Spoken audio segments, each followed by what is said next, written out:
right. Being live streamed.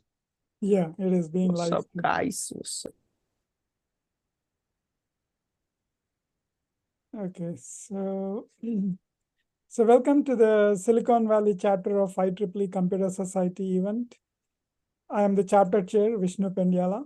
Ours is the largest chapter in the Silicon Valley section of IEEE, with over 3,500 subscribers in our mailing list and a strong following of over 12,300 on Twitter. We are uniquely positioned by the virtue of our location and available expertise, and thanks to the pandemic, which brought to the fore virtual meetings in a big way, we are able to host experts from all over the world. Like today, we have Steve Casselman. Steve is the CEO of HotWright.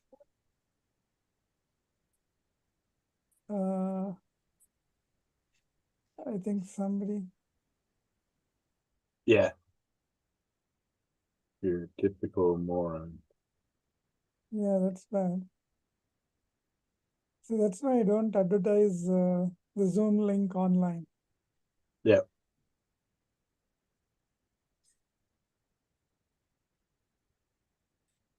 Okay, sorry about that.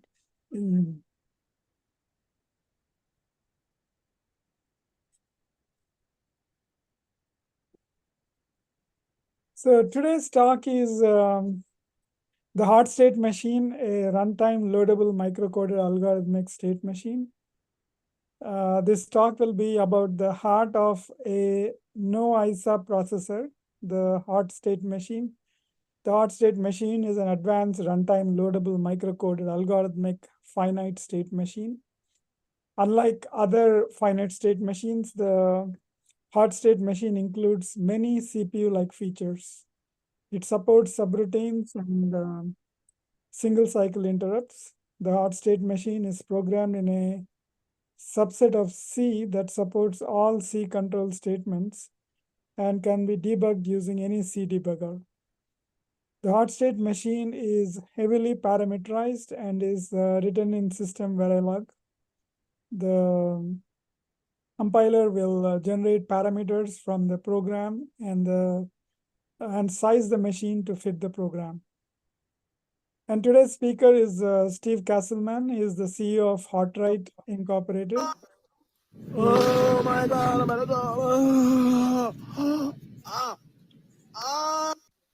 But not your camera, I can't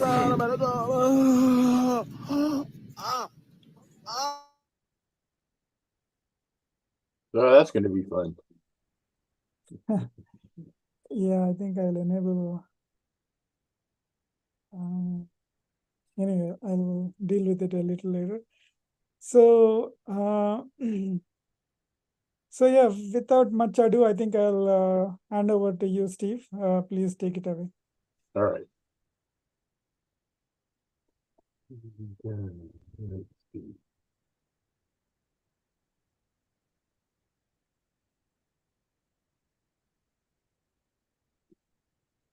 Can you see my screen? Not yet.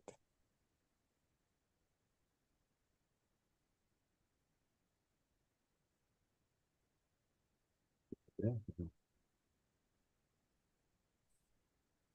Sharing, share.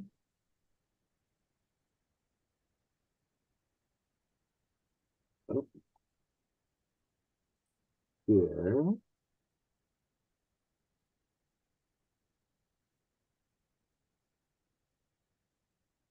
Okay, does that look good?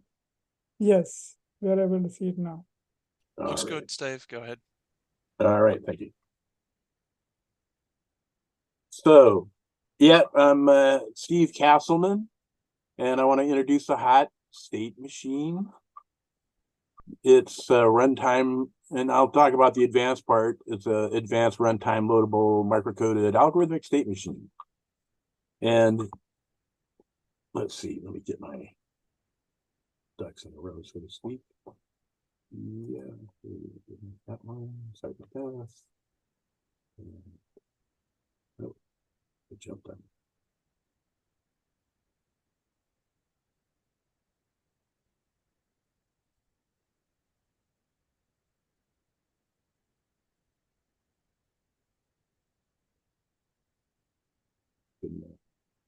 All right, so first I want to talk about what is a finite state machine.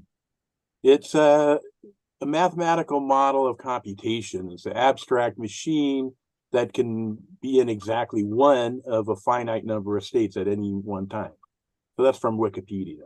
What's interesting about finite state machines is that most of the innovation in state machines occurred in the 50s and the 60s. That was like 50 to 60 years ago. And there were two major types of state machines described at that time. Basically, it's the Mealy and the Morse state machine. So if you look at a Moore machine, the definition is basically the output values are determined only by its current state. And this is in contrast to a Mealy machine, whose output values are determined by both its current state and by the values of the input. So there's some combinatorial logic that happens with a Mealy machine, and a Moore state machine is basically always kind of synchronous. So it's then Edward Moore wrote the paper in 1956, and it's still like the thing that everybody uses. Everybody uses this kind of machine. So I find that interesting that there's been no real innovation in that low level of state machine for like 50 years. So this is the mathematics behind a Moore machine, and you can look this up. It's on Wikipedia. And I don't really have the mathematical chops or the time to do it to, put my up there, but mine is different. Mine is definitely different than a Moore machine. It's like a Moore machine, but it's different. And so this is what a microcoded state machine looks like, a Moore machine. You can see the state memory, you can see some transition logic, and then you see the output logic. This output logic is usually just registers. So you have a clock here, a reset, and so that's what that looks like. So now the difference in output state between a traditional state machine and the hot state machine is this, is that usually when a Moore machine has the next state, it always on the next clock goes to the state out. But in my machine, you have a mask. So you have a clock enable and you have the state. And so only when the mask is high does the next state go to the state out. So that means that you can lock in some states while other states change around it. So what does this mean? This means that there's a whole lot more states at runtime. So if you look at the traditional Moore machine at compile time, it has all sorts of possibilities. But at runtime, at each address, a state vector comes out, and it's always the same state vector. Now, this is completely different than mine, where you, at any one time, if the mask is low, that state stays the same from where it was before. So my state machine is the output of the state machine depends on its state and on previous states. So previous states can totally make a difference in the output at any one place in your code. So let's look at how this looks. So when you're programming the state machine, you have you want to have states move at the same time, right? So I decided that the comma, which is a totally 100% ANSI C construct, I would use the comma to denote simultaneous switching. So these states will toggle at the same time and leave. If there was like 10 LEDs and you just did these two, it would only set these two and the 10 would be left at where they are. So that's basically the state is the new state if the mask is true. Otherwise, it's the old state. So what does that mean? The number of possible state outputs at any one time is 2 to the n minus m, where n is the total number of states, and m is the states used in that line of code. So what happens is that if you say on every line that you change the states, that you change all the states every time, then you get the more state machine. But if you don't do that, then you get more possibilities. And it's actually a 2 to the, so kind of exponential, right? It is exponential, and this is the equation for it. And so it means that this is kind of like, the quantum mechanics of state machines compared to the old machines, got a ton of states that you could go through. So this is what my state machine, this was like the standard state machine where you have the microcode, you have the control bits feedback into the address mux, and the address mux will select between the address +1, in other words, it's marching down the states in the microcode, or you can have a jump address where the address will jump to a different code. Now, this has been pretty standard for a lot of state machines. But I added this control and timers. So the beauty behind what I'm doing is that if you, say, have 10 for loops and you need 10 counters, I put those counters in there. If you only want one, I only put in one. And if you don't want any, I don't even have any of the timer circuitry in there. So there's a whole bunch of generates in the SystemVerilog. And my compiler goes through and says, oh, you got no for loops, you don't need any of this timer stuff. And so it really optimizes the size. And of course, we all know that in most of the time, smaller sized constructs in FPGAs, the smaller one wins. If you could do the same thing with a smaller thing, then it wins. So a processor, you would always have a whole bunch of registers and all sorts of stuff, and you have to live with this. This adjusts its size to your program. So I thought, I got an address mux. What else can I do with it? So I put in a stack so I can have functions. So you can have functions and subroutines in your code. The only caveat is that all of the variables are global. So the functions don't carry any arguments. But you can reuse the code. So you can jump to a function, do some code, jump to that function again, and so it's basically reusing. Now, as I was designing this, I kept on saying to myself, well, I'll explain to people that, it does everything in the C control, except for this, or except for that. Every time I said that to myself, I just said, I can't do that. I just don't want to have anything. So it does all the control statements in C. So this switch, for example, has an address lookup table. And when the switch inputs come in, it puts the address on the address mux, and then the microcode engine jumps to that address in a clock cycle. And all this is one clock cycle at a time. It's very small and very fast. So I also have a variable input that, input for variables that I call the uberlet, because it can be quite big. But what it does is that it's basically a lookup table. So it has a lookup table, and then there's a couple of bits that will change. Like if you say if, variable 1 equals 1, then, it will pick out the logic for that inside of this let. And so that's how I do all the if statements and anything that has something where you got to look it up. And this is actually quite valuable, as you'll see later on, because I put in 8 bits, and this variable let output is able to tell me whether that character is in a set, for example, and that all happens in one clock. So then I have I have the interrupt address here. So I've got the interrupt address.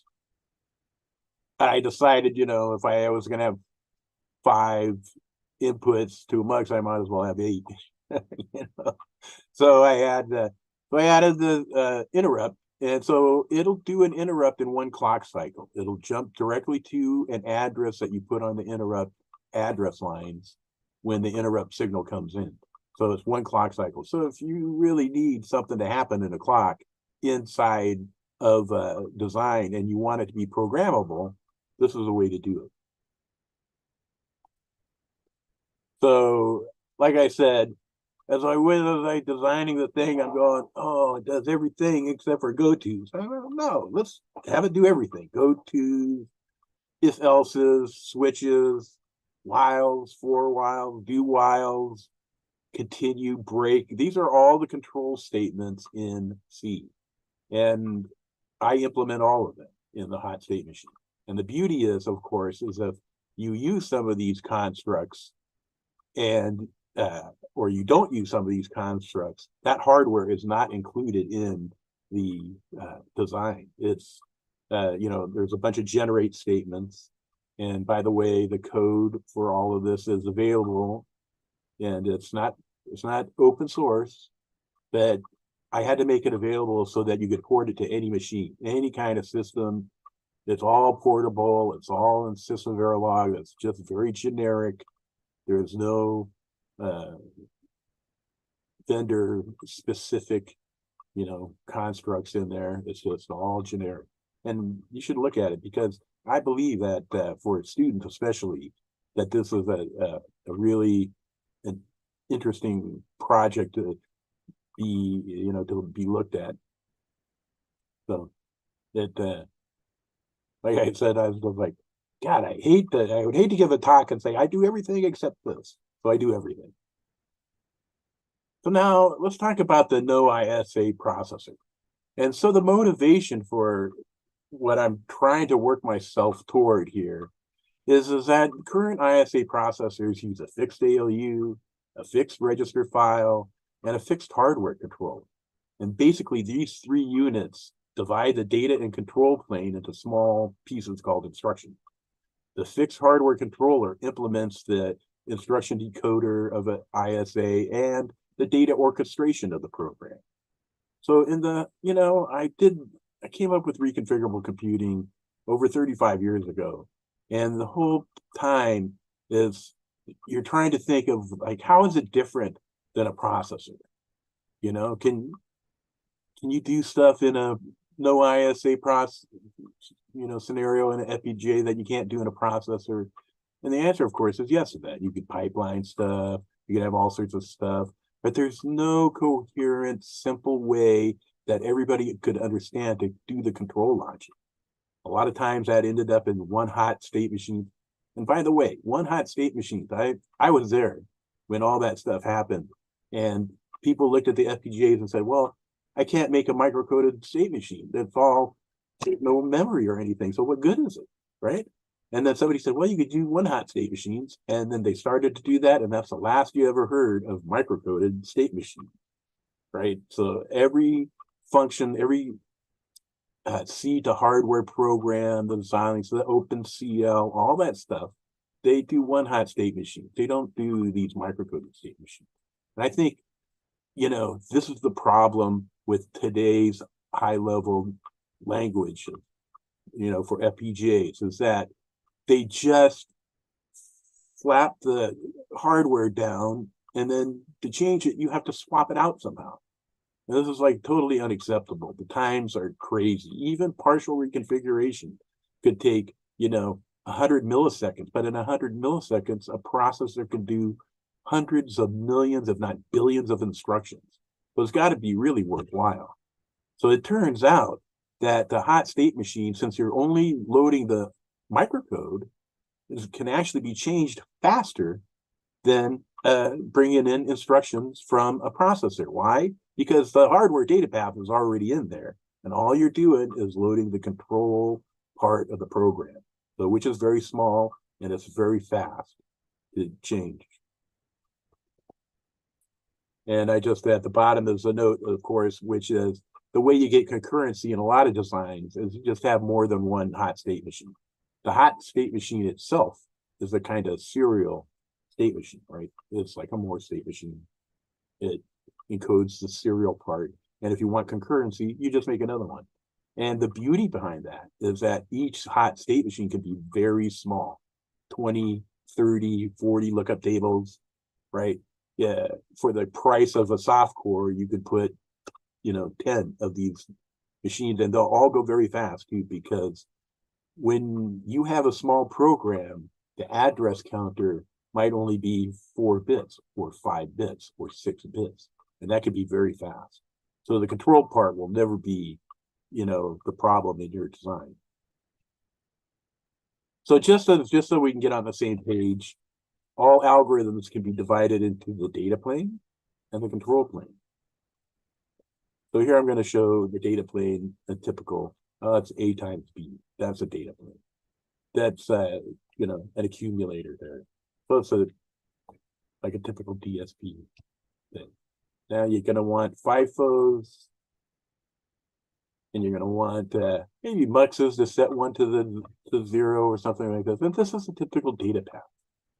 Now, the control plane bits here, I'm going to show in red. And these are the bits that you run to the hot state machine. This is what the hot state machine controls. It controls when it pops, when it pushes, select the muxes, looks at the overflows and underflows. So these right here, these are the control bits of the control plane. And you just, it's like the napkin design. You draw the data path in, it's kind of really easy to do the data path.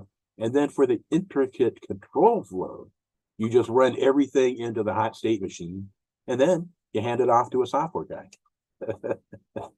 And it's very fast, and you can do pipelining, all of the sorts of stuff. And that's from the motivation, right? The motivation is, okay, I have a blob of logic. How do I control it? How do I make it so it's programmable?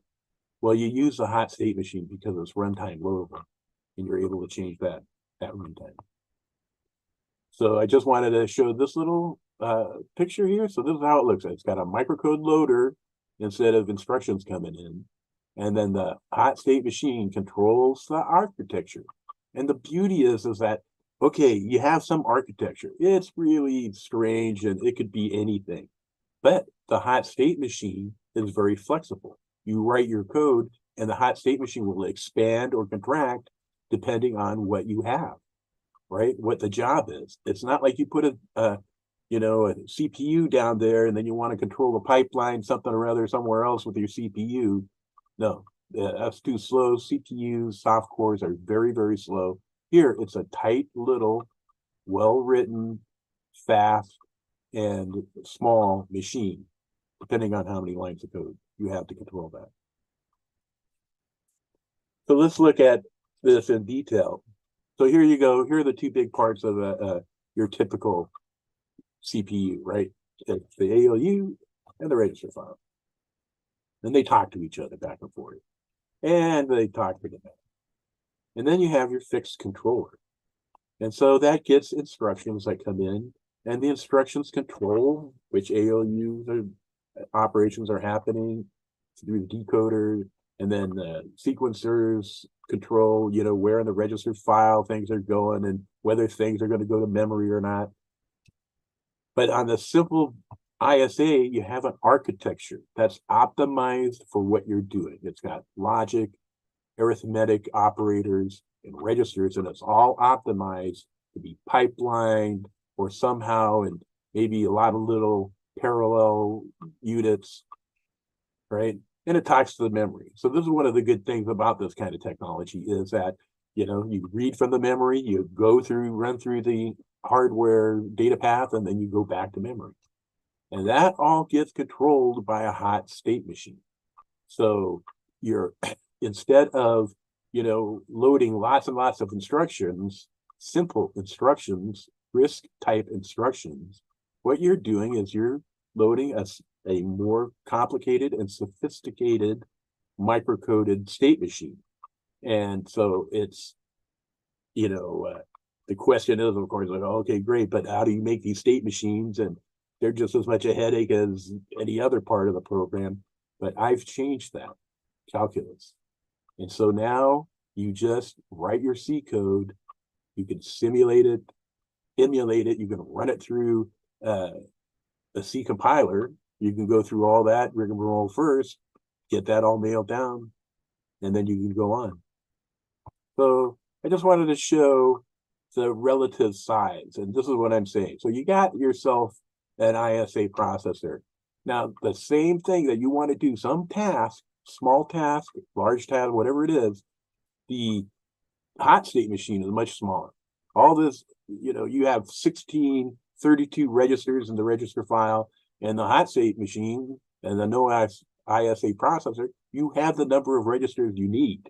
That may be 3, it may be 50, right? It could be either more or less, but the hot state machine will, control all the clock enables and, clock in the memory and clock in the registers and move things around. And so it's for a dedicated task. However, you can at runtime load that, and the hot state machine can manipulate the hardware to do a different function. So this is the difference between, a regular CPU that has subroutines where you jump from one subroutine to the next, and the hot state machine where you load microcode, which has subroutines and all sorts of stuff in it to get the job done. It's a little bit different philosophy. But what it means is that for most projects, like you want a little controller for something, it's going to be smaller than a soft core. And because of that, it's going to be faster than a soft core. So this is a little depiction of like a multi-core processor system. You want more oomph, so you just add more cores. They all have the same problems. You're not getting away from the problems that you had with the regular CPU, soft CPU cores. You just got more of them. And so the problem gets worse. However, in the large NoISA-based processor system, you will have these smaller state machines, and each of them can run concurrently. So for example, the state machine on the left can control all the memory coming in and the pre-processing. The state machine in the middle can handle the actual algorithm, and the state machine on the right can put the data back into memory. And they can all be very small. So instead of having a bunch of large processors, soft core processors, you've got these little state machines manipulating exactly the amount of logic to make your program go very, very fast. So, and I think this is kind of what you want in an FPGA. So I wanted to go over this a little bit. This is more motivation on why you want to be able to put a whole bunch of hardware in software, right? Excuse me, a whole bunch of software in hardware, right? So this Amdahl's law, and we all have seen this before. And the law helps you find the total speed up. You accelerate, where S is the total speed of the application, P is the fraction that's going to be accelerated, and S is the speed up of the accelerated part of the application. So what you want to do is you want to be able to stuff as much hardware in as possible. So for example, most people who do reconfigurable computing will find a subroutine that they can fit in hardware and then make it go as fast as possible, kind of regardless of how much that routine actually impacts the speed of the whole system. And so Microsoft took 50% of the Bing search engine and sped it up by 40x. But we all know how that works in the end. But, the managerial guys at Microsoft were very good. They said, if you can speed it up by 2x and only cost me a third more, then that's a good deal. And we'll do that. And they did that. And it's actually paying off for them. Every node in the Azure cloud has an FPGA-based, they're calling them smart NICs now, but you can reload the hardware with whatever you want. So, but there's another way to do this. You can slow down your subroutine to be able to put more software in hardware to speed up. So for example, the Microsoft case, they had 50% of the software performance, sped it up by 40x, and so the overall improvement was around 2. Now, if they could have gotten 90% and only sped it up by 10x, they would have got 5.25 speed up, which is a lot better, right? So you can't beat Amdahl's law. That's like the bottom line. It's the law, and that's how it works. So you have to deal with it. And I've been thinking about this for 35 years. So let's look at this. Here's an FPGA. Now there's an assumption I'm making here, which you could either agree with or not. But when you're working with FPGAs, basically area is performance. The more area you use, the more performance you can get. If you have an algorithm that has one multiplier, but you can have two multipliers, you double the performance. So if you can get 40x for the whole FPGA, then you can get 20x in half the FPGA, right? You could just cut things down, lose a clock cycle here or there. But let's try and put this into perspective. So here's a performance profile of the software running on a CPU. And you can see I just took half and half and half and the trailing edges there. And then here's the Amdahl's curves. Let's see, let me go back a second. See over in the lower right-hand corner, that's where the CPU is by definition. So let's put some in hardware, software and hardware. So 2x, this is what Microsoft did. This was enough for them to change everything about their data center in some way. But what if, instead of going 40x, they only went 20x? And then they got another 25% of the software to go into hardware also at 20x, because you freed up space. So now the overall speed up is about 3.5. So this is much better than 2. I would buy that. I would take that deal. You don't have 35 years in the business. People just run around and say, I got 100x or I got 200x.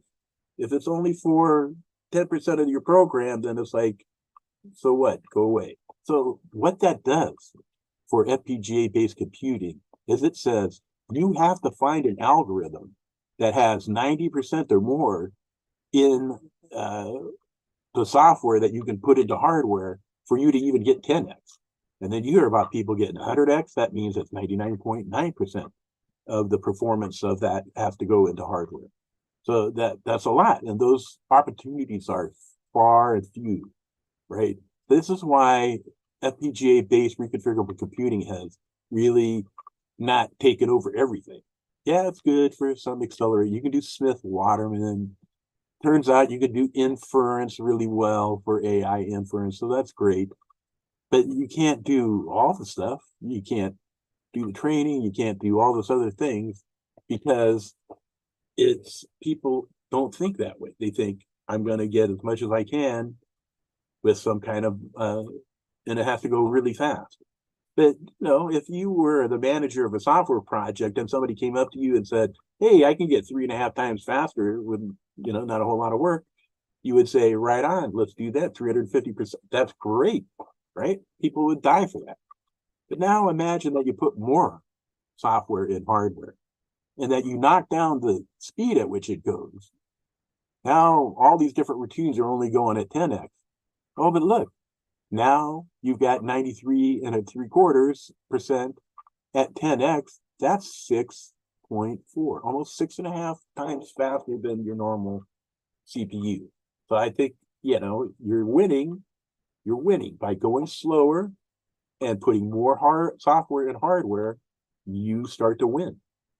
So now for applications like LLMs and indexing and search, if it all fits, you can get 40x. You could actually get a lot more. People have gotten a lot more than that. But I'm just kind of sticking with the 40x for demonstration purposes. So by using this principle, right, people can pack more software into the hardware and get better system performance. That's the thing, it's system performance. So most people don't think that way. They think, okay, let's just let's go as fast as we can for this algorithm, and next algorithm, we'll swap in, another FPGA design. We'll reload it at runtime, which could take a second. In a second, just a core could do billions of instructions. 20 cores can do you know, 60 billion instructions in the time that it takes you to swap out, which is why it's not used that much. It's just really a tedious thing, but that's been my life for the last 35 years. So now this is the vision part for how we're going to go about making a difference here. Part of this vision has already been realized by the HotState machine itself. I remember going to a conference at the FCCM many years ago. And somebody stood up and said, well, we're doing this one HotState machine, and if anybody else has a better idea how to do this, just come up and tell me. And I didn't tell them.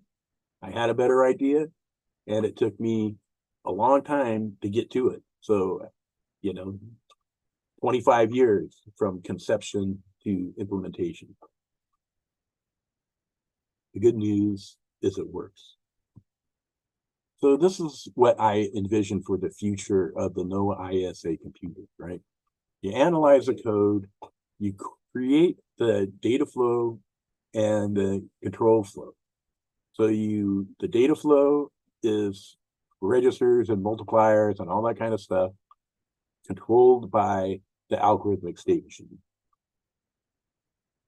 Then you hook them together.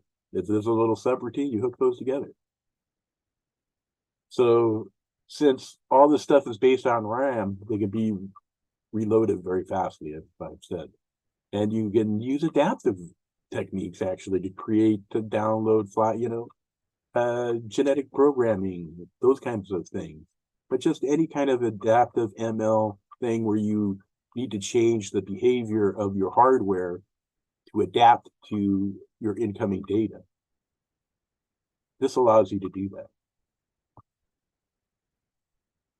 So now let's look at combining all this stuff. Say you got two functions, and they have their state machines and they have their hardware.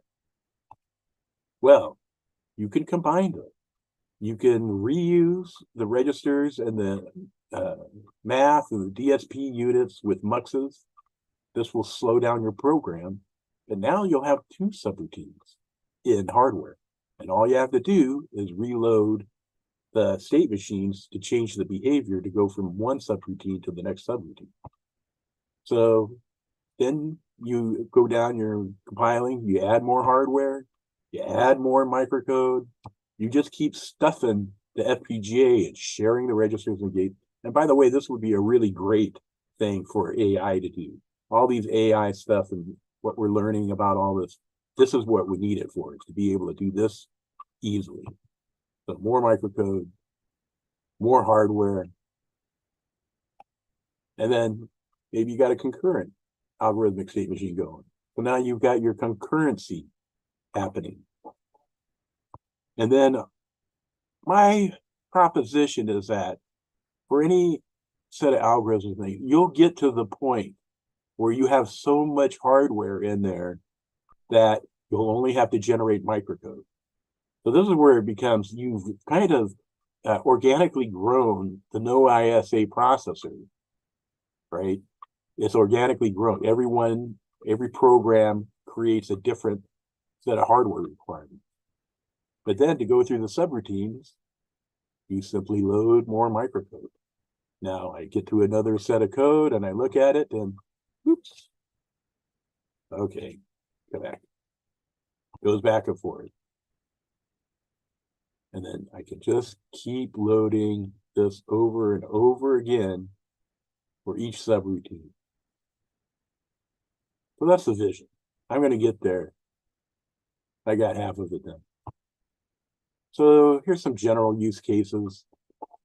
The HotState machine manipulates all the control signals, orchestrates the data movement, and anytime you have complicated data movement and orchestration where you think, I could design some kind of Verilog thing to do everything, or I could plop in a soft core, but maybe you consider a HotState machine. It's easy. You use it to control any hardware architecture. So unlike a soft core that has control of the ALU, the register files, and the outputs of that, here you just any kind of any kind of architecture, you just pull all the control and status signals into the hot state machine, and then you run. So it's much smaller and faster than a soft core, and there's what is a serve, the RISC-V, that's the serial RISC-V. That's pretty small too, but it's very slow. So the beauty also is that the hot state machine uses the exact amount of logic and resources you need to implement your algorithm. So you're really saving money by saving area and by being able to go faster for some of this, just because you use the hot state machine. And that your code, once again, your code, the compiler looks at your code and figures out exactly what resources you need.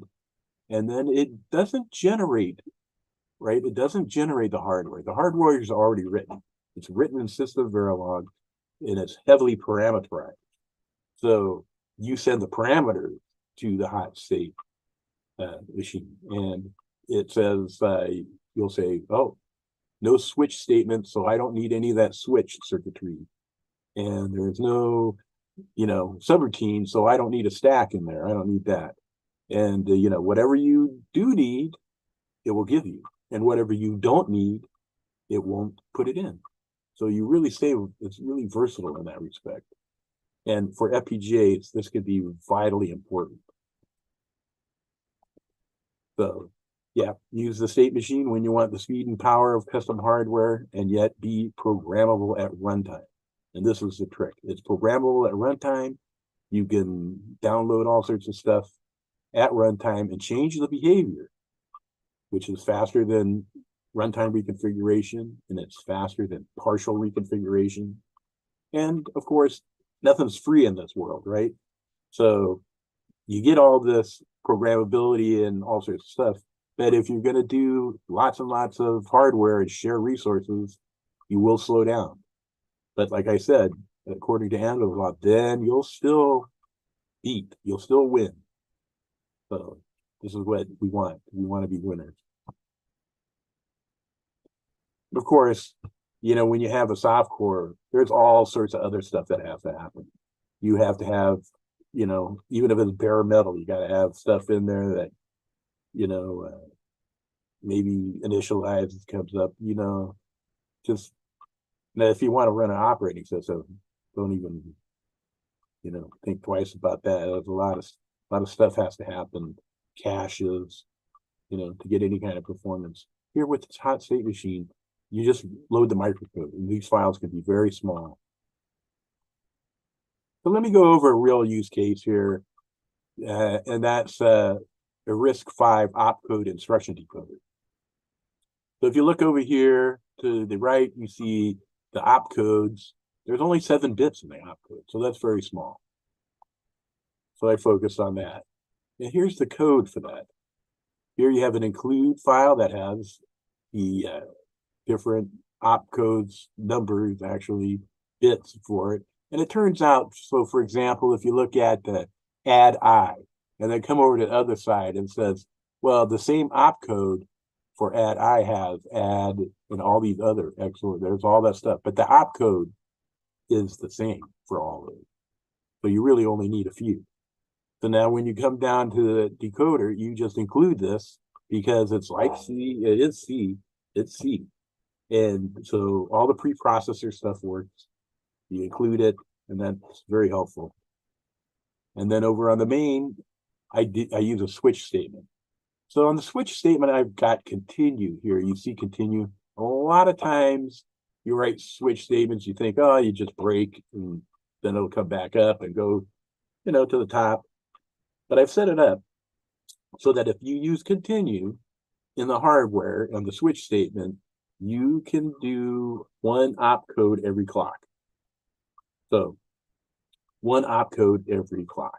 Now you don't need to, and you do this because there's just one kind of set statement. You set a bunch of bits and then continue. Now, if you wanted to do more, you might have like the add I might need 3 lines of code, but nothing else needs that. what will happen is that you'll get every other instruction will execute in 1 clock cycle, and then the add I will take 3 clock cycles, right? So it's very flexible in that respect. You don't have this pipeline where you're decoding, and that sounds all good, but you know, when pipelines go wrong, control pipelines, and you have to, you know, you have to flesh out stuff, it takes a big hit. So I wanted this to be able to, and a lot of the stuff in the hot state machine just takes 1 clock.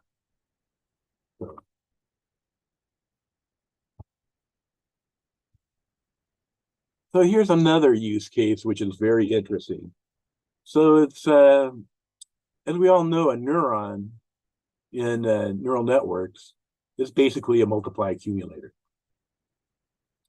So I do mine, and I use lookup technology to do it. And in particular, I use the switch statement.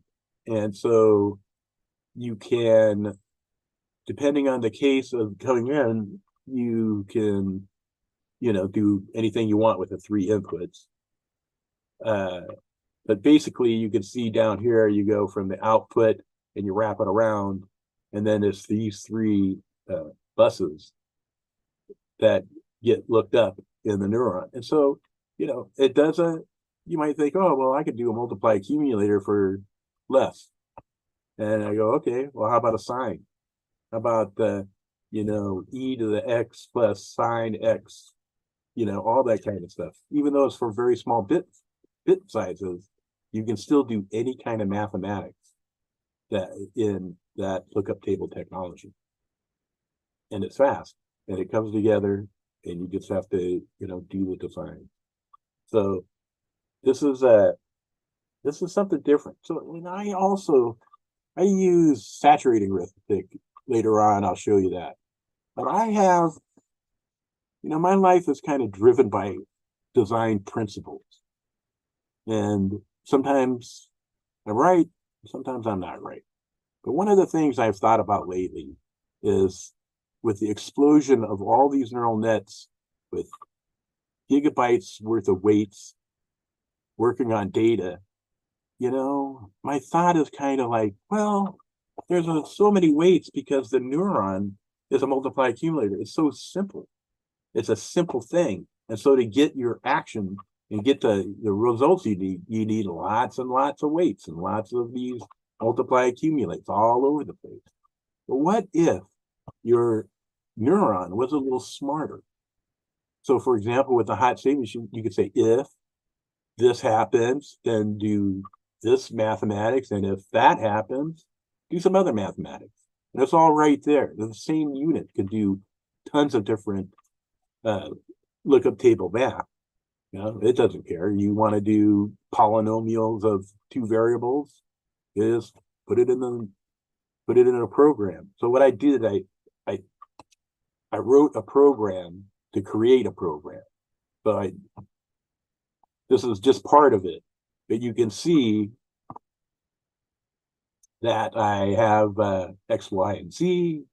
There's some other structures, but the output is X times Y plus Z. And this result, and once you get this result, then you can say stuff like, if I could do fixed point, or I could do 2's complement, or I can do just integer, right? And so you can have, you know, if the result is bigger than the size, you just basically saturate it. Well, this is the saturation part down here. This just gives you the bits of, and this here generates the case number in the switch state. So here's the math. Here's the math to do that with. So what this program does is it generates a comma C program. All right, so what does that look like? Here's what it looks like. You'll have, so I've only done 2-bit numbers here. And the reason why is that you can see you get this long set of case statements. 2 is the largest you could do with the free version.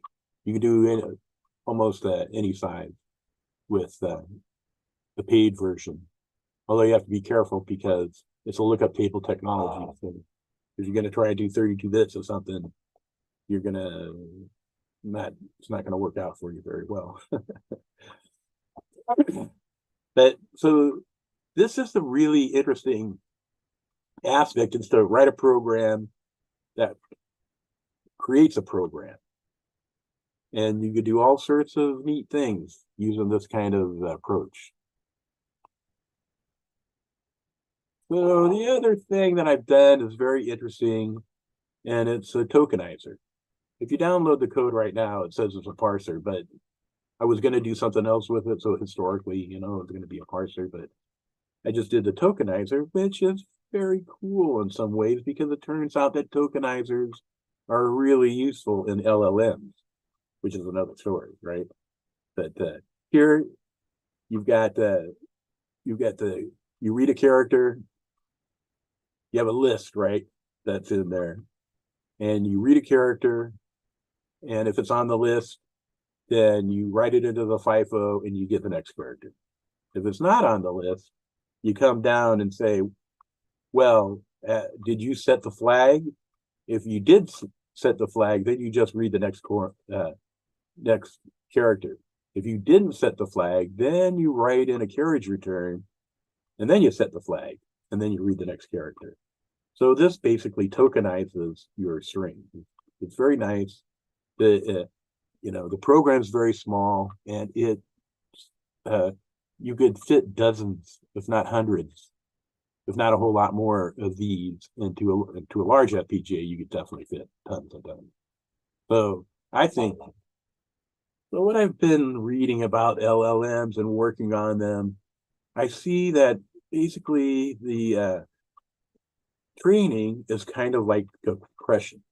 You're compressing it, you're doing the byte pair encoding, and this kind of technology is good for that.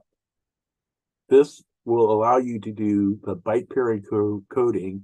You go through, you get some character sets, and then you can adaptively change how this thing works by reloading the microcode with the results of your first run. And you have to do these runs over and over again.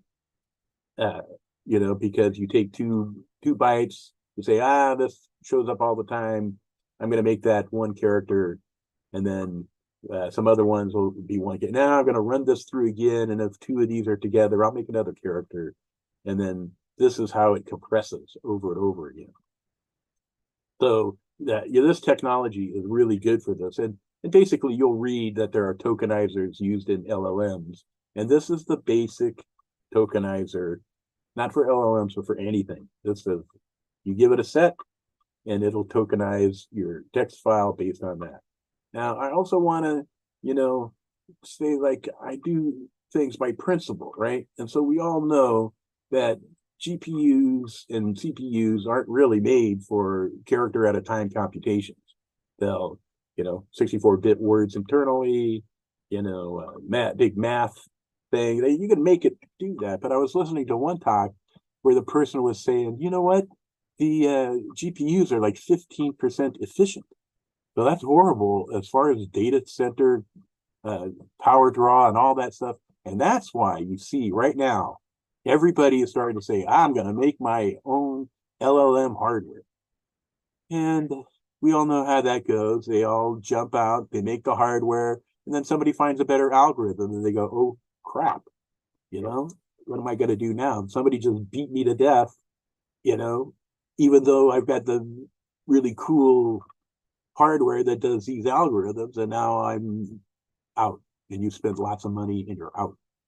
So I really believe that FPGAs are a better vehicle for LLMs and all these compression algorithms. We all know, from day one, FPGAs have always been able to do compression, encryption, sort, and search better than almost any other hardware. It's because you can make it do exactly what you want. You don't have to live with somebody's design criteria from 3 years ago. You could just do something new. So I believe in the end that FPGAs will really be used for these LLMs more than the other technologies. And another reason why is when I look at principles, right, is I see that these LLMs use compression. And a lot of talks I hear, compression is like training. Well, they picked this byte pair encoding, which is really pretty crappy as far as, excuse the French, as far as compression algorithms go. I bet you if they look in the FPGAs that you'll be able to do better compression algorithms. You'll be able to knock down all those 70 billion parameters for the Llama 2. Maybe that goes down to 5, right? I mean, you can compress many times better than this bit pair encoding. And so, also when you go back to, say, you're going to do inference, you got to do that same thing on the inference. And so the FPGAs can handle it, no problem. But GPUs doing all these different weird, kind of compression algorithms, they're just not made for it. Oh, they'll add stuff. They'll try to address their shortcomings and all that stuff. But as we can see, algorithms move faster than hardware. Hardware takes time. Algorithms move fast. Programmable hardware like FPGAs are really kind of where the future is for these kinds of technology. So this is, I'm going to show you the tokenizer. So since you have the free processor, right, I have this file that has ASCII definitions, and they look like this. So this is Z, and when these bits are all right, then it knows that Z was the character. And then you can combine these into these longer strings of things. And all this will fit inside of an 8-bit lookup table, right? Because of 8-bit character, any kind of combination of this, it can tell you whether you got a hit or not. So now, here's what the code looks like. You've got the variables, and they match what's inside the def there, the .h file. And then on main, I have this, for example, I have a thing called _user. This is an intrinsic function that's used when debugging using GCC, but not when, or the GDB, but it doesn't get carried through the process, and the compiler filters those out because they're not needed. They're needed for debugging. And so you'll have like user 0 might say, set some character. And then later on you say, when it comes back to that loop, you could set different characters. You can use it for all sorts of different things. But you can see here that you have this while statement. So while it's not an upper or lowercase, in other words, when it's not in the set, first I have to clear out all the gunk that might be ahead of it. So this program, for example, works on binary files. It'll work, it's kind of like strings. It'll do string-like functions. It'll work on binary files. So you kind of clean out the front part.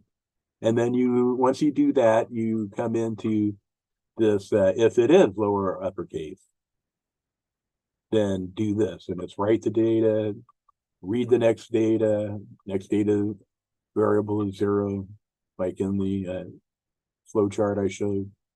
And then you set these guys back to 0. So you get a clock pulse. And so this is all it takes to have a tokenizer. It's very little. There's only like 3 outputs, the write data, the read data, and the next data, which is wrapped around. So you see this wrapped around, next data wrapped around. So that's an input into the design. That's one of the inputs. And it's also a state output. And so what that does is actually keeps the state data for what you did for the last time. So unlike, a lot of just straight Moore machines or things like that, this allows you to actually retain some state data as you go on. And so that's nice. So I've actually implemented this in Akira Vision Starter. And here's what I did. If I have a write thread and I have a read thread, and they talk over this AXI bus. And then I use the dual port DRAM controller. So part of this design here is definitely Xilinx specific, right? Oh, I got parser in there. And so 64 bits flows into the FIFO, which is 64 bit in and 8 bits out. And on the other side, you've got 8 bits in and 64 bits out. And then you have the parser takes the whether you have a valid character, it'll pop it, and then it'll push it into the other one. And here's the data flow part of the whole algorithm. It's just you pass the data or you pass a carriage return. So it's a very small data flow part program, not much to it. But you almost always in doing FPGA based stuff, you have a write and a read, so you can continuously read and write while you compute. This is very important for performance in these kinds of algorithms. And you know, if you use Xilinx tools, you might want to check into this just because it's a really nice test harness. You could take this parser out, which is the actually tokenizer. I've rebranded it to what its true function is. It's a tokenizer. And you know, you can put in anything you want. You can change these from 64-bit in to, you know, 8-bit in or 64 bits out or 32 bits out or whatever you want to do. So it's a really nice test harness to use just for any kind of algorithm you're working on. So if you look at it when you run it, so here's the interesting part here. This, you see, here's the debug addresses. Here's the addresses of where the current state machine is, and I bring these out to the top of the design. And then you can see the different other popping and popping and pushing and pushing. But the thing is that this is the output you get when you use what I call the analyze function or option. The thing will the compiler will push this out, and here you can see, right, it starts at address 0, that's me, so it's got the start, and then this has a state capture, it says, so it's putting everything to the mask is at 7 and the states are at 0, and it has a state capture bit, so it's going to load all zeros into the output registers. They're probably already at 0 in these kinds of designs, but this is how it starts. And then you have the while loop. And so you can see on the while loop, you've got this branch bit that's set, right? So if valid, if the data is valid, right? Then when it's true, you just go to the next step. And if it's false, you jump to address 6. So address 6 down here is the else clause. So if and else. And then you have this while loop again. And this while loop, it says if it's false, jump to 16, which is the exit. So that's the exit symbol that branches and it jumps to itself, and you're done. But so then you have the if statement here. You can see you have all these branch statements, and you have all these addresses that it'll jump to if it's false. If this is false, it'll go to 14. At address 14, you've got the else side of that, and then you have the next address that will be incremented, and you'll go to 8 again, and so you'll jump back up here. But this is the while loop, and it goes around, and you can just basically, when you use the analyze flag on a compiler, it'll pump this out, and you can see, you can read what's happening, you know, what's going to happen. And this, all this addresses here match these addresses over here. So here you can see it was at 15, which is down here, and it says jump to 8, and then you see address 8, and 9, 10, and then it jumps. So this is very helpful as far as understanding exactly what your design is going to do and what the hot state machine is going to do, and you can see it right here. Now, I have my compiler is not open source, so that's one thing, all right? But there's enough information in all the documentation that you can write your own, or you can generate the microcode via some other mechanism. Yeah, I don't know what it is. Maybe it's one of those algorithmic state machine charts. Whatever it is, I give you enough information to do whatever you want. But while I love open source, I still haven't found how I'm going to get paid if I just give everybody everything. So, and oh yeah, by the way, I'm looking to sell this in case anybody's interested. But I suggest you guys just download it, check it out, see what it is. And really, you know, all the professors out there, if you want to give a class, right, in microcoded state machines, if that ever comes about, this is the perfect tool for that. Your students can actually read what happens. And what happens here happens in the ILA. This is an actual runtime thing. This is what happened. So it's very satisfying to know that you did some stuff and then, you know, it came out. So over here, I have, you can see here where it kind of wanders off into nowhere. I have a flag that sets the print statement out here to 32 characters. And the reason is because those, you know, this while statement is very complicated. There's essentially hundreds and hundreds of conditions that you have to look at every clock cycle. But the hot state machine doesn't. Every clock cycle, it looks at hundreds and hundreds of conditions to do that. So it's very powerful in that respect. All right, so right now I'm going to say final thoughts, but if I have any time, I could show you the live use of it. I can't show you the and I think everybody been here before is like, oh, I had everything working and it was all working so great. And then I downloaded the new version of the software of the Xilinx tool, and now it doesn't work. Now I have the same problem I fixed a year ago. And it's really frustrating because I really wanted to show how you could just load the stuff at runtime. But let me assure you, it all works. So my final thoughts here are the ISA-based processors are like a gilded cage. There's good compilers, lots of languages, lots of applications, millions of programmers, but they're all locked into whatever ISA they're doing. Although you know, C code's portable to another ISA, but the hardware is fixed. Every processor is fixed. You don't get to say, you know, it'd be nice if I had 10 pipeline multipliers.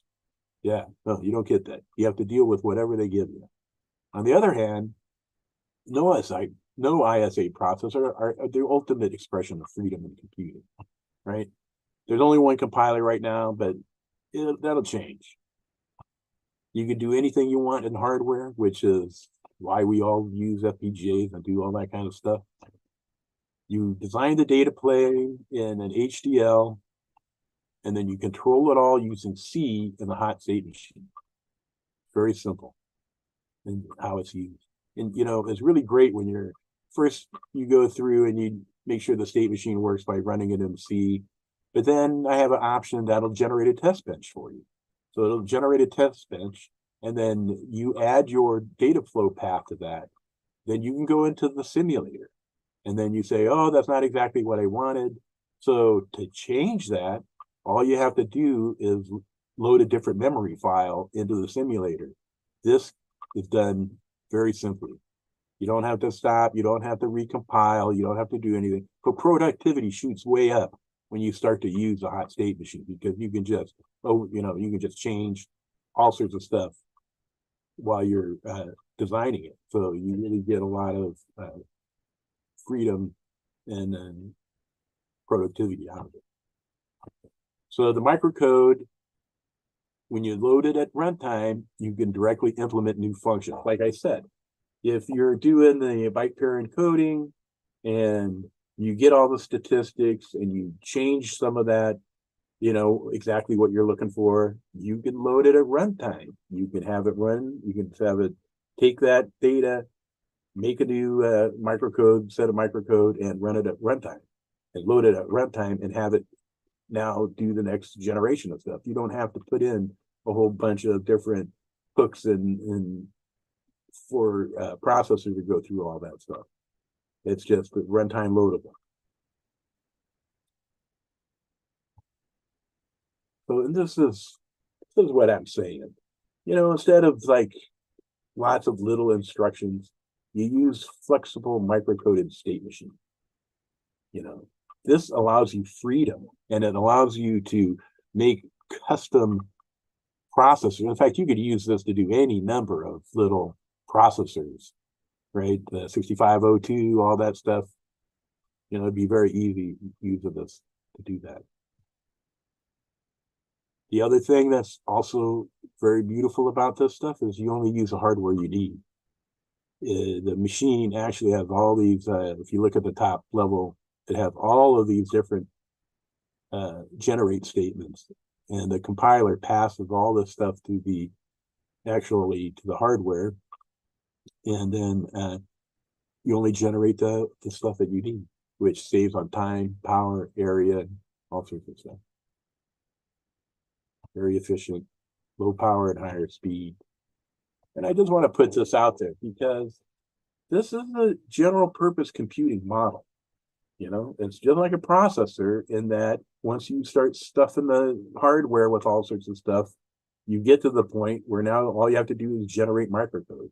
And there could be all sorts of different, you could design, hardware machines with this in mind and be able to upload or download the newest microcode. And I think it's a legitimate model of general purpose computing, which is something that the FPGAs really haven't had before, except in that, you want to implement a soft core or something like that. All right, I think that's my talk. I took an hour, 15 minutes. Do we want to do any questions? You want to see me pound on the keyboard a little bit? Thank you, Steve. I don't see any questions on Zoom. Let me check YouTube. There are no questions on YouTube either. But I have a couple of questions. It was a very interesting talk, very insightful. I'm not a hardware person, but I could still appreciate quite a few of the insights provided in the talk. I was just wondering, and coming from a software perspective, we are very concerned about security and stuff like that. So I was wondering if there are any unique security challenges associated with this NoISA architecture, or in particular the HotState machine?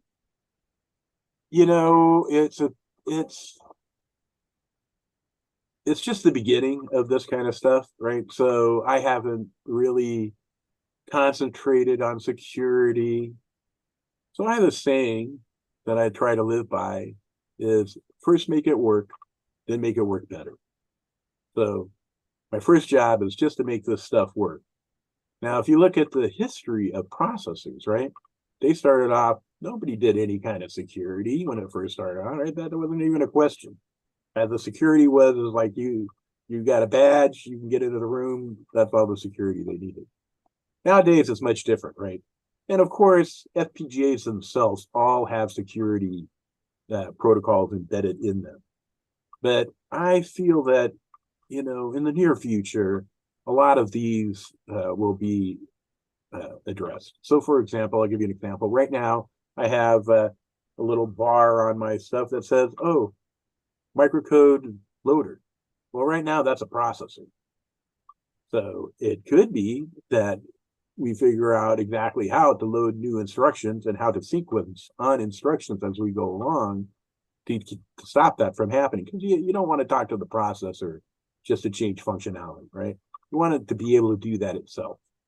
So, and in fact, you know, these a lot of the microcode is small, so you could have caches full of stuff. But this is stuff I haven't done yet, and I haven't done anything in regarding security. And actually, I'm hoping that people will get involved with this, and then they'll go on to do those parts and say, "Oh, I need this, I need that," and it'll add to the overall, you know, gestalt of what's going on here, which is basically, you know, like I say, processor. See, I do principle. I go by principle. Processors were invented when you had like 100 radio tubes, maybe 300 radio tubes.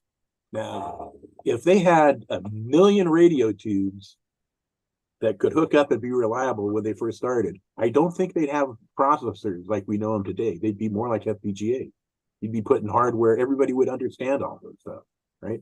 It's been 60, 70 years. And, you know, people have worked out all sorts of stuff like security and things like that. And I just feel that I'm on that same path. This is, you know, sometimes the smallest things can change the world. And that's what I believe this is.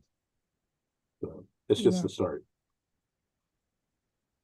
Yeah, I think you touched upon the energy efficiency and stuff like that, but I was just wondering if you have any numbers for us. Would you be able to quantify the energy efficiency and things like that? Not yet. I mean, everybody can download it and check it out and run it and figure that out. You know, I will be doing that, but, you know, just to let everybody know, I'm a one-man company right now. So I'm trying to raise money.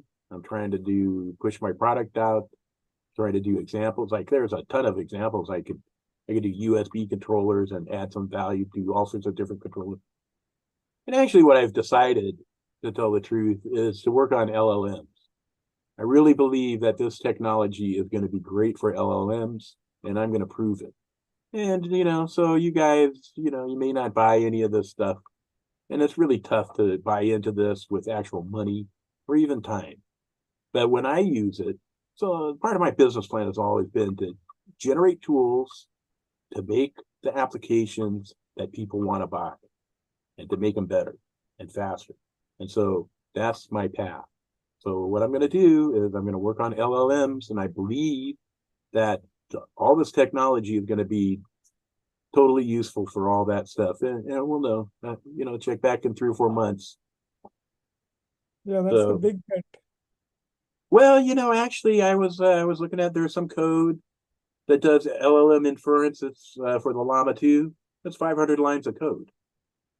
You know, I think inferencing, of course, is much easier. Yes, yeah. We are talking about the LLM inferencing part only, right? For the first step, yeah.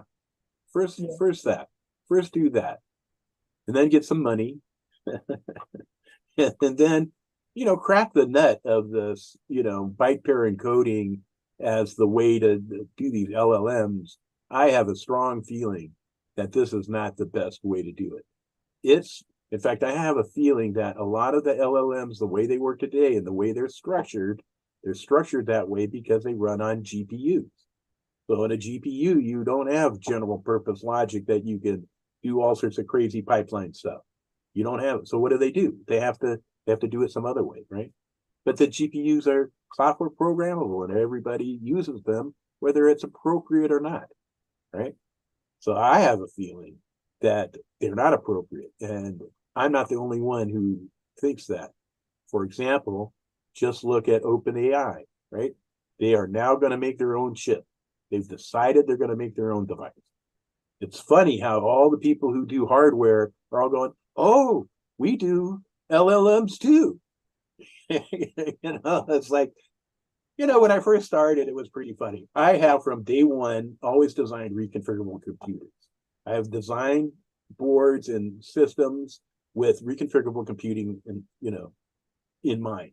Now, a lot of other people said, "Oh, I have an audio card that has an FPGA on it, so I have a reconfigurable computer." It's like, no, you don't. You know, "Oh, I have a video card, it has an FPGA on it." it's a reconfigurable computer. It's like, no, it's not. So I get this all the time in that respect. I just have this feeling that people are saying, I mean, I got to give it to the guys who came up with the algorithms, right? They're geniuses. They're really smart, right? But once again, they're smart in the way that works on a GPU, and they haven't thought yet, oh, let's take a step back. Let's take any kind of hardware, and how are we going to do that? And do you really want to do that? Because you're going to step into the fixed hardware quagmire of the evolving algorithms are going to pass you by, right? You don't want to do that. So I just have this feeling that as people start to think about the hardware they want, they'll come more in my direction. And hopefully I'm not 100 years ahead. When I first started 35 years ago, I was 25 years ahead of everybody. Nowadays, I'm not as far ahead of everybody, and that's good, right? So, but in my thinking, I believe that, GPUs are not the way to go. They're going to have to be completely redesigned. And then if they miss something, then what are they going to do? So, for example, these LLMs, they're finding out that the weights, the floating point 8 is a very nice thing to have, right? But you could have the constants be 4 bits, all the data be 4 bits. But there's no 4-bit times floating point hardware, right? But I could do it. I could do that. That'd be a piece of cake for me, because that's a lookup technology. I just say, in fact, I was looking at it going, well, if I have an 8-bit floating point comes in and I have a 4-bit number attached to it, well, yeah, it could do the multiplier, but I could use the 4 bits to pick out sine, cosine, tangent, e to the x, blah, blah, blah, and have those lookup tables already there. And you're done, right? You're done with all the weird stuff that has to happen for some of this. The reu, and all that kind of stuff. So I just have a feeling that it's really, and it's always been this way, kind of, is that the FPGAs can go where no fixed hardware can go. But the way they've set it up and the big companies, and it's all set up for Cisco to make a router that you load once and you walk away from it, and you got to market fast. And that's how that whole infrastructure is all set up. And what I'd like to do is design my own kind of FPGA-like chip that supports the hot state machine and supports all the stuff that I'm saying. You could go so much faster than an FPGA. It'd be like a core screen kind of thing. Anyway. So you think there is potential for some large-scale programming as well, like say the LLM training kind of thing? Yeah, well, that's what I'm looking forward to. But I'm a single person, so first inference, and I believe, like I said, with a different kind of compression algorithm that's more efficient, and you don't have to worry that, oh, if we do this compression algorithm, now it's going to take 10 years on no matter how many GPUs you get, right? If you get stuck in that situation, then you just give it up. You just say, forget it. And then all the bright programmers like to program. They're not hardware guys. And not that there are a lot of not bright hardware guys, but there's a lot more software guys out there. And the GPU is faster than a CPU. That's about it. The efficiency is terrible. And once again, everybody that I talked to was saying, oh, we're going to build our LLM hardware. So we'll see. I already got part of it working. So I think we are kind of out of time. So I'd like to end with a big thank you to you. I wanted to share my screen and present your certificate. woo! So Yay! in person, we could have given you a memento or something, but because this is remote, I just wanted to show our appreciation with this certificate on behalf of the chapter. Yeah, Venmo works. Yeah. No, I want to, let's, kidding aside, I want to thank you very much for taking a chance on putting out weird technology here like this. And I really appreciate the chance to talk to everybody and let them know what I'm doing. And, you know, I've got 35 years of experience in this stuff, and I think a little bit differently sometimes than a lot of people. So I hope that wore off a little bit on some people. And I have, you know, the future is very bright for this technology going forward. Yeah, it does seem like that. It was really quite promising the way Yeah, you put it. Yeah. it's low level, but, you know, that's where I live. So. So thank you once again, and thanks you. everyone for attending this event. So Steve, if you share the slides, I can post them on the website, on our website. Sure. Go to anybody who's still listening, go to HotWright.com. That's HOTWRIGHT.com, and you can download the free version. You can play around with it. You can get excited about it like I am. And once again, for all the professors out there, you know, this is a perfect teaching vehicle because it does some low-level, interesting stuff that you're not teaching right now. That's for sure. Yeah, I agree. Yeah, you know, I have a funny story before we go. The first machine that I made that fit in the sun, I gave to Don Bolden of the University of Tennessee, right?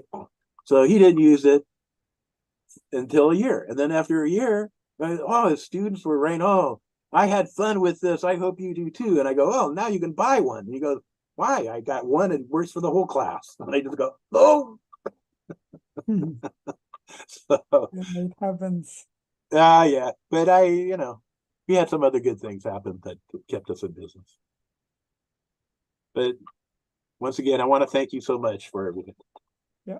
Thank you. And hopefully we'll be in touch All right. in the future as well. Take care. Thanks. Bye.